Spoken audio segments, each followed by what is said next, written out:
Hello and welcome to Krishi Jagran Business, the platform that keeps you updated with all the agri news of the world. This is Yash Saxena. Let's have a look at the top headline. Rashtrapati Bhawan to open for public 5 days a week. SeedWorks International Bags Award in the category of soil and water conservation. Wheat harvest in 2023 expected to rise more, sowing due to record prices. IMD Agromet advisory for farmers in Punjab and Haryana. Pink vending zones to be launched in the first week of December. Director of Irrigation Association of India visits KJ Chaupal. Krishi Jagran organizes another FTJ session. Farmers across the country mark their presence virtually. Jharkhand plans mega solar power project by 2023. Milk prices shoot up in Kerala from today. ICAR sets up dairy processing units for Kerala's scheduled tribe community. GV Hemalatha took charge as the new Principal Chief Commissioner for Income Tax Department. ADB develops spatial maps to assess the impact of floods and drought. Corteva makes its second biologicals acquisition of the year. Global Environment Facility tasks FAO and IFAD to lead new $230 million agri-food system transformation program. Winter is here. Delhi to feel more chills according to weather report. Now let's have a look at the news in detail. People of Delhi who were looking for some new places to explore, there is good news for you. The Rashtrapati Bhawan is now open for 5 days from today. You can plan your visit there on Wednesday, Thursday, Friday, Saturday and Sundays. You can visit during any of the 5 scheduled time slots of 1 hour duration on visiting days. Visitors are allowed inside the President House between 10 am to 11, 11 to 12 and 12 to 1 and so on till 4 pm. However, the President House will remain closed on gazetted holidays. Unlike the President House open for 5 days in a week, Rashtrapati Bhawan Museum Complex will stay open for public viewing for 6 days in a week from Tuesday to Sunday, except on gazetted holidays. A proud moment for everyone who is associated with the SeedWorks International Private Limited. Second time in a row, the company has received the awards by FICCI at the second Sustainable Agri Summit and Awards ceremony held in New Delhi yesterday. SeedWorks got the award for their outstanding Sustainable Agriculture Development Program, specifically in the areas of soil and water conservation and climate resilient agriculture development in the SeedWorks value chain. President of Supply Chain at SeedWorks, Raja Vadlamani, received the award on company's behalf from the Union Minister of Agriculture and Farmers Welfare, Narendra Singh Tomar. Yesterday, while addressing the event, Union Minister Narendra Singh Tomar said that the government is encouraging the young generation to enter the agricultural sector.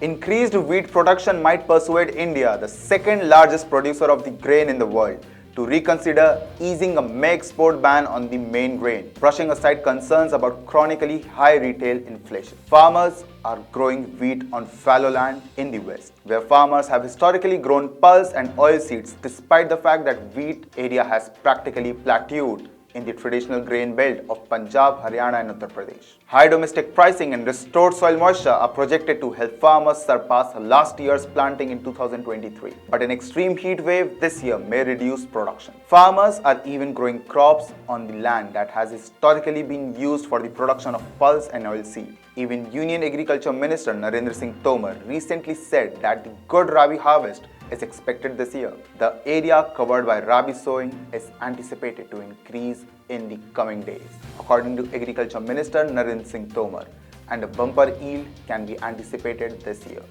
The price of domestic wheat has increased by 33% so far in 2022 to record a Rs 29,000 a ton, which is significantly higher than the government set procurement price of Rs 21,250. IMD issues a weekly advisory for farmers that provides weather information based on crop management strategies and operation dedicated to enhancing crop production and food security. Under the Grameen Krishi Mausam Seva scheme, the Agro-Meteorological Advisory Service of the India Meteorological Department, Ministry of Earth Sciences, works to gather and organize climate, soil and crop information and combine it with weather forecasts to help farmers make correct choices. Farmers in each agroclimatic zone are given Agromet advice based on weather forecast through a network of 130 Agromet field units that are now in operation. Under the GKMS program, these Agromet warnings are created and sent by AMFUs twice a week on Tuesday and Friday to 690 districts.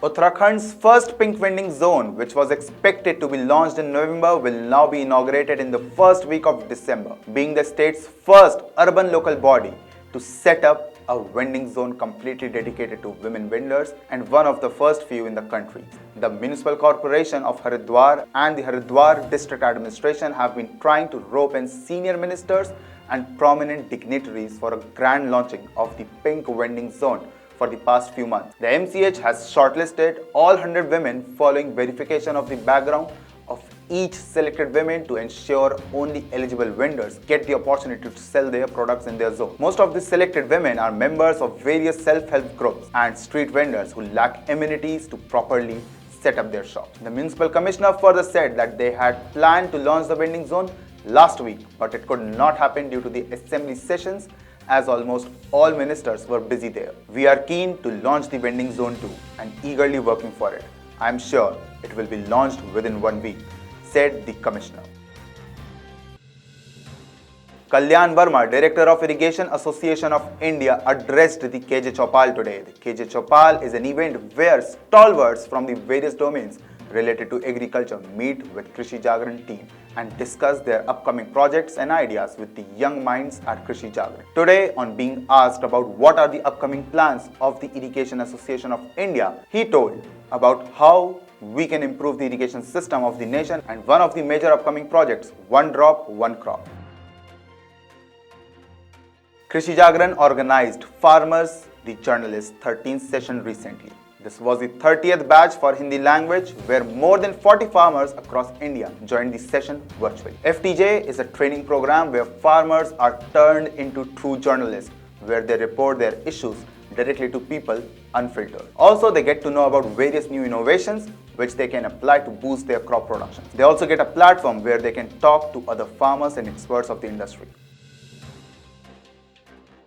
With Giridih gearing up to become the state's first solar city, the Jharkhand government has set an ambitious target of equipping 1,000 villages with solar lights across the state under Jharkhand State Solar Policy 2022, of which 200 villages will be solarized in the first phase by 2023. Chief Minister Hemant Soren's office in a communique said the move will boost the rural economy, improve the quality and reliability of solar power, enhance rural income generation, strengthen education and health services, and provide a host of employment opportunities by integrating solar power into the rural economy. As a first step, Giridih is being developed as a solar city. Here, a total of 77 megawatt capacity units are being set up for domestic consumers, 5 megawatt for commercial sector rooftop power plants, 1 megawatt for solar street lights, and 18 megawatt for ground-mounted solar power plants. In the first phase, the process of installing 5 megawatt rooftop panels for domestic consumers is on.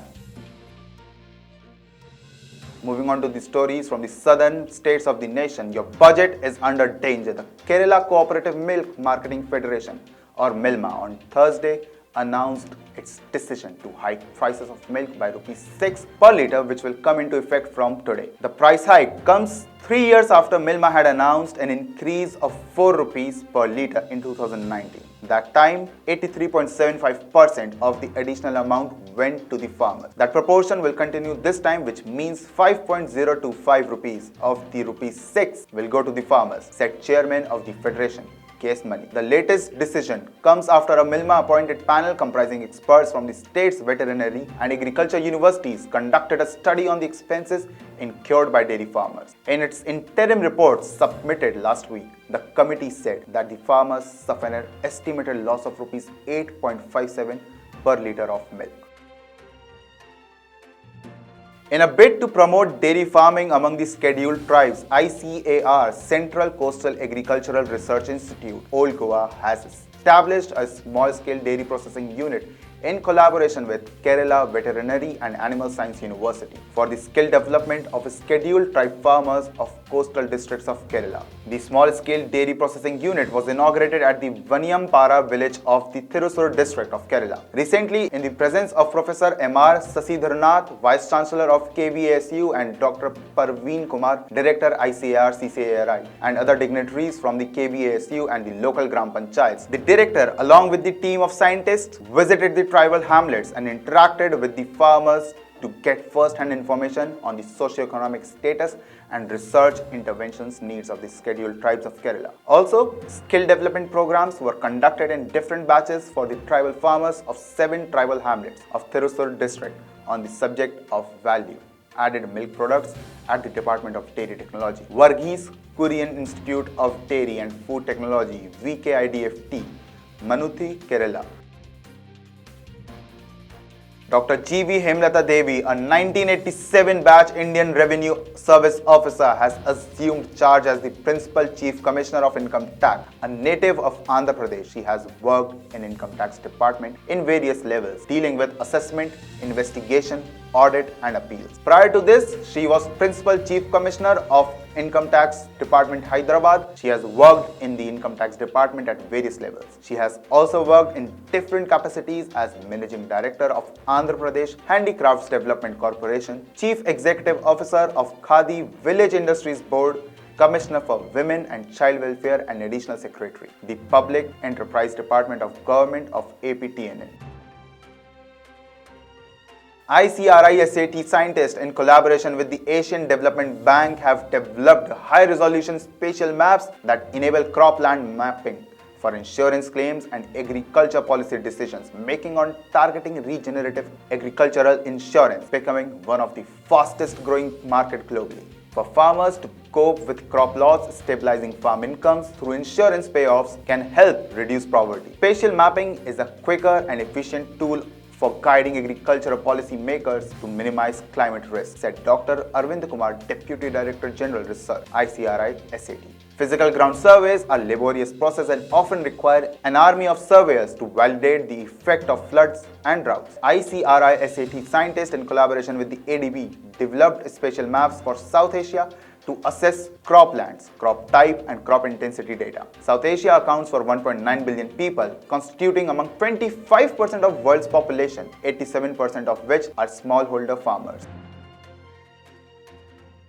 Corteva has signed a definitive agreement to acquire the Stoller Group, one of the largest independent biologicals companies in the industry. The acquisition of Stoller reinforced Corteva's commitment to providing farmers with biological tools that complement evolving farming practices and help them meet changing market expectations. Stoller's reputation for strong farmer relationships and demand creation centers around commercial model that's built upon sharing knowledge with the channel and farmers. Stoller has been successful by demonstrating technical excellence and delivering benefits and value of integrated solutions in the field. The Food and Agriculture Organization of United Nations and the International Fund for Agricultural Development will lead the Food Systems Integrated Program of the Global Environment Facility. The program will direct an estimated $230 million to be complemented by additional co-financing in project grants to support countries to transform their agri-food systems to be more sustainable and to deliver global environmental benefits in conserving biodiversity, combating land degradation, mitigating and adapting to climate change and contributing to national food security. The decision was made at the 63rd Council meeting of the GEF. Agri-food systems encompass farming, harvesting, fishing, livestock rearing, storing, processing, transporting, selling, buying, eating and disposing of our food. Agri-food systems also include non-food resources that come from agriculture, like cotton and forest products. While agri-food systems are the source of nutrition and livelihoods, they are also one of the major causes of environmental degradation. Agricultural sectors, including forestry and other land use sectors, are the biggest drivers of global biodiversity loss. Unsustainable agri-food systems globally degrade 1/3 of the agricultural land, contribute an estimated 30% of greenhouse gas emissions and consume 70% of groundwater withdrawals. The weather in Delhi today will remain moderate as per official data, with the mercury level expected to hover around 23 degrees Celsius throughout the day. The minimum temperature is likely to drop 17 degrees Celsius, while the maximum temperature might hit 24 degrees Celsius. Meanwhile, the wind speed will be around 2.62 and it will move around 307 degrees with a gust speed of 3.4. As per the 7-day weather prediction, the temperature in Delhi is likely to reach 17 degrees Celsius today, 18 degrees Celsius on Friday and Saturday and Sunday. And on Monday, you will notice the decrease in temperature, that is to 16 degrees Celsius. So this was all about the news. Now let's move on to the most awaited agri quiz question for today. Is on your screens. Which country spends less personal income on food than citizens of any other? Option A, Japan. Option B, Philippines. Option C, United Kingdom. Or option D, United States. You can reply to us on the number 8800023204. For more updates on agri news, stay tuned with Krishi Jagran Business. This is Yash Saxena signing off.